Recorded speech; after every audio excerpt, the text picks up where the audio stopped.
This video is not sponsored by Manscaped. I just thought it'd be funny if it was. Recently, we had a video of ours really start to take off, which is great because now it means even more people are choosing not to watch our other videos.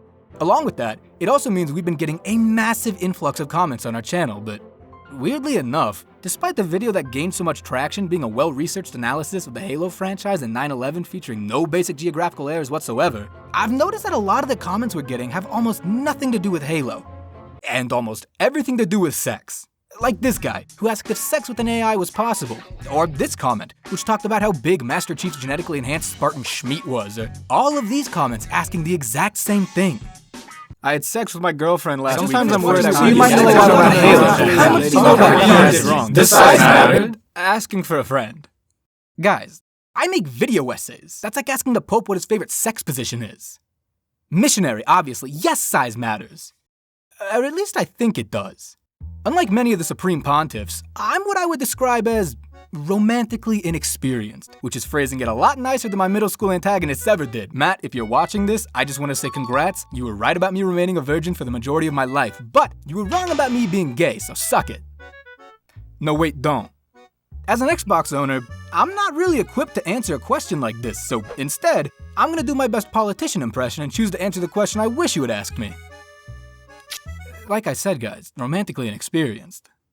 Unlike in real life, size is something that gamers usually don't have to think about when experiencing a virtual world, and I'm not saying that because games like Saints Row and Cyberpunk have allowed for detailed personal package customization. I'm saying that because when size is used in creative and effective ways, players usually don't notice it. But before we go any further, I think it's important for me to address what I mean by size in video games.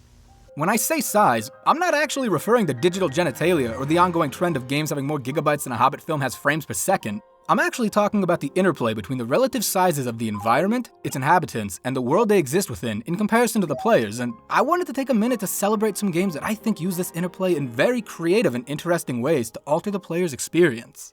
You might think this sounds like a stupid video idea, but then I'd ask you this: is Mario a stupid game?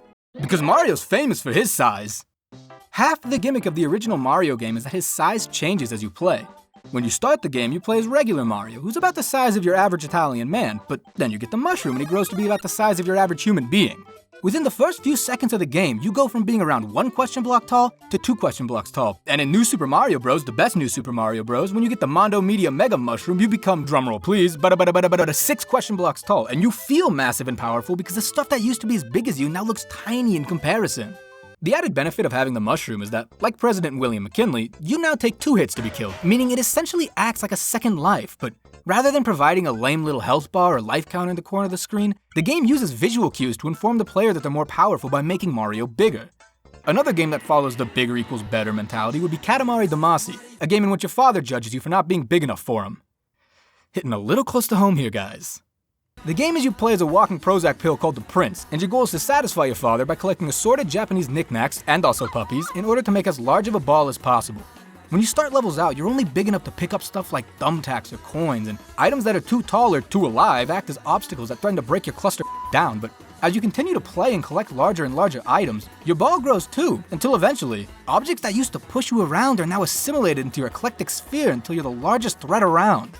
The game is centered around the idea of empowering the player by increasing their size throughout gameplay, allowing them to conquer levels one orange slice at a time. But what if you're not into that conquering stuff? Well then, boy do I have a concept for you!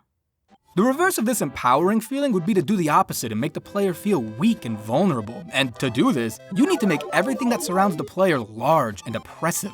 One of my favorite games to accomplish this feeling would be Pikmin. The concept of Pikmin is that you've crash-landed on a strange and foreign planet and need to play as a quarter-sized captain and his onionettes to rebuild your ship and escape before your air supply runs out and you die a slow and painful death, suffocating in an atmosphere you can't breathe. Despite being a relatively light-hearted game, that underlying sense of urgency and fear is constantly present throughout your playthrough, and your size is one of the main reasons why.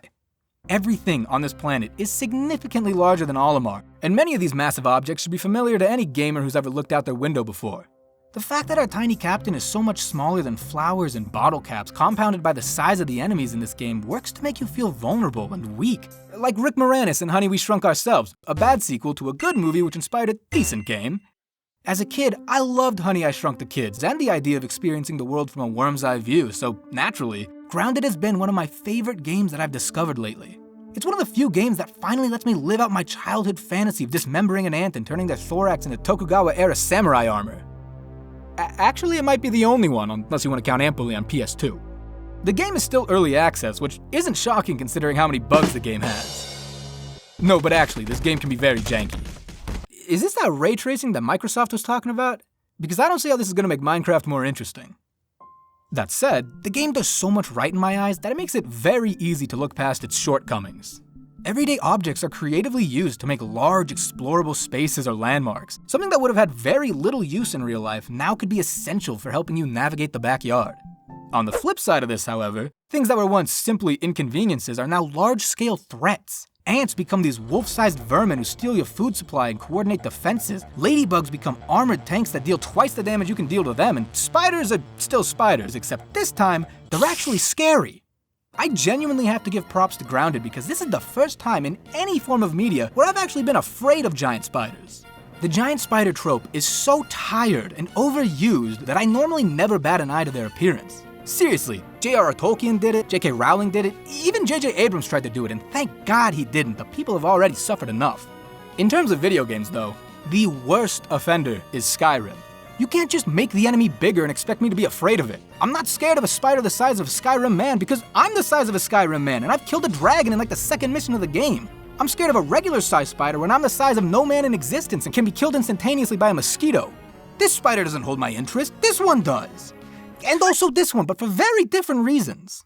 By making the players so small, Grounded recontextualizes a tired trope and breathes new life into it, and I love that. Of course, the idea of making the player feel small by making the enemies larger than them is not a novel concept.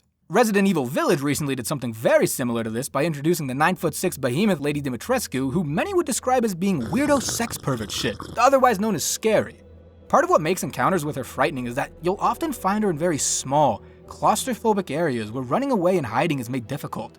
The excessive size of the enemy combined with the minuscule size of the environment work together to take power away from the player and instill them with a feeling of dread. But what if this isn't big enough for us? What if we want to go even bigger? Well, then that's when we gotta turn to the animal kingdom.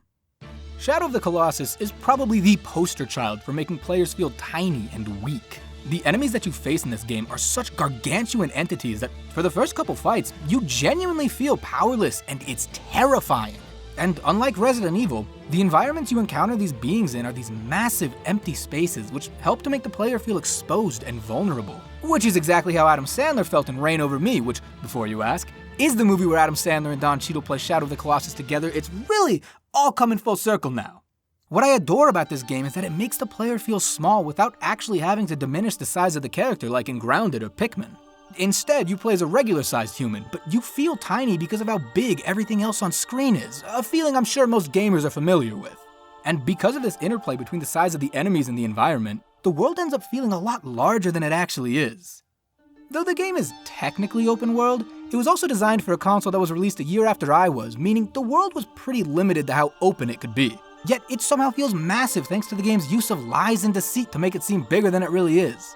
I think this smaller open world approach really works in favor of the game as it doesn't get bogged down by its own size like many games released today. Obviously, size in video games is a strange subject to make a video on, and it clearly will never be as important as something like controls or storytelling, but I think how the size of the character relates to their world and their enemies can help shape the experience of a game. Playing with size can transform an otherwise non-threatening encounter into a true horror experience, or empower a player, or renew interest in tired tropes. It's a minuscule aspect of gaming, sure, but I feel like it's something that can really help make a game truly feel special. At the end of the day, the only conclusion I can come to is that, yes, size does matter, and I hope that clears things up for everybody who asked me that question. Now, with that out of the way, let's talk about sex with AI. Stupid man thing! You won't live long! Who's about the size of your average Italian man, but then you get the mushroom and he grows to be the size of your average Italian... Oh. How do I screw up the punchline of like my one joke? When you get the mondomedia megamushroom, you become, drumroll please... I'll record this later, I actually don't know how tall he gets. The fact that our tiny captain is so much smaller than flowers and bottle caps makes you feel vulnerable and weak. I'm reading the wrong script.